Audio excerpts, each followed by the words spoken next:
Today we're going to have a discussion about natural horsemanship equipment.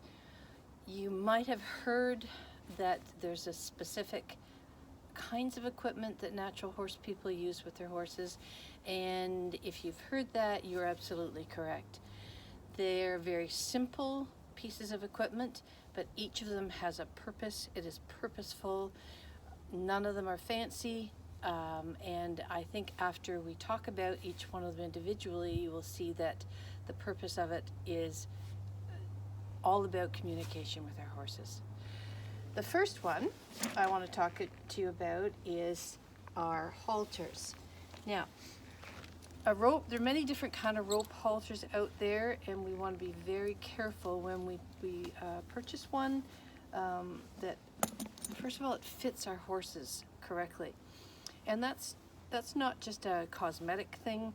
It's because the halter itself has some very specific points of reference to it. They're the knots, particularly these knots that would go on either side of the nose. And if those knots are not fitting in the right spot, lots of things can happen, and none of them are that good.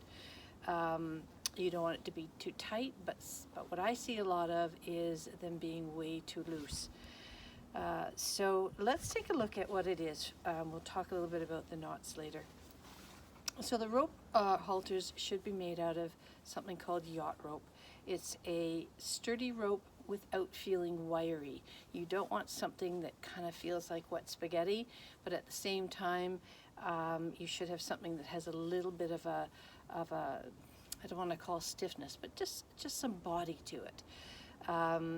And if that's the case, the yacht rope is usually what it's made out of, but I have seen ones that are a little too stiff. So just take care of that. There's lots of good places that you can ask about the rope halters. You can let me know personally, and I will steer you in the right direction. So, looking at the rope halter itself and how to put it on a horse is a whole different lesson, but today I want to just talk about where those knots are. So we talked a little bit about the two knots on either side of the nose, and if it's fitting properly, it just is fitting on where that the bony part of the cheeks end and the kind of soft tissue and cartilage start. And in being fitting correctly, it needs to fit around the nose snugly, and it certainly needs to fit around those cheeks of your horse nice and snugly too.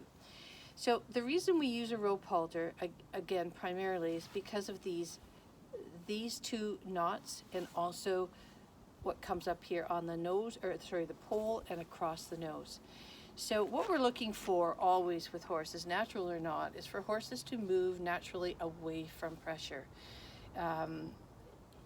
If they're putting pressure, if they're moving in the opposite direction, of course they can be very bracy. So this helps to remind them that if they feel pressure on one side of their nose from this knot, it means that they need to maybe tilt their nose to the right.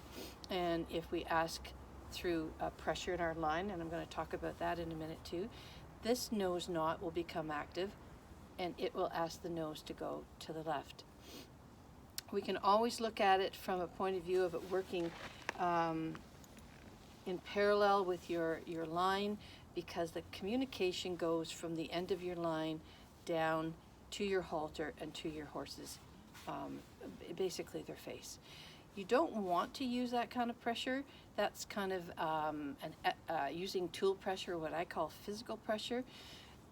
If you stay in the program and you understand the third guiding principle, and that is managing energy through space and time, you know you really want to use some intentional energy to ask your horse to move away from, instead of using your tools. But I just thought I'd go briefly over the rope halter. You might see rope halters with 4 knots, 2 knots in the middle, and these two. I personally don't like that. I think it's a little bit of an overkill, and understand that when you have pressure on bone, that's got to be a little bit more sensitive than I would like to have that kind of pressure on a horse's face. So 2 knots, perfect. Fitting perfectly, perfect. You can have these custom made. A good halter maker will ask for your horse's measurements, and then they'll make it custom to that horse. They last you a lifetime. This was my original halter. I've had this for probably now 22 years, as I have the rest of my equipment. It's not something that you have to replace every once every 25 years. I mean, I'll have this for even longer. One thing about rope halters that you need to know, also it's very important, is they don't break away. They don't break. So you don't tie up horses with rope halters. You don't trailer a horse with a rope halter attached.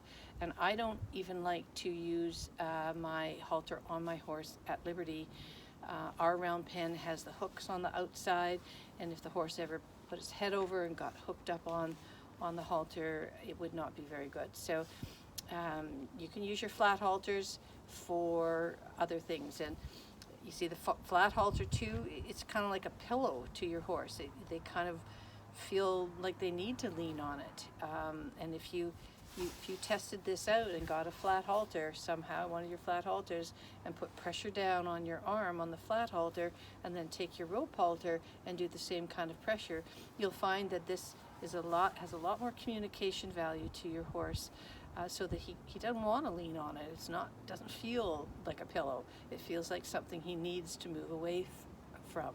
And it's those teachings that help your horse to understand what is asked of him and have that communication going between the two of you. So there's your rope halter. Plain and simple and natural.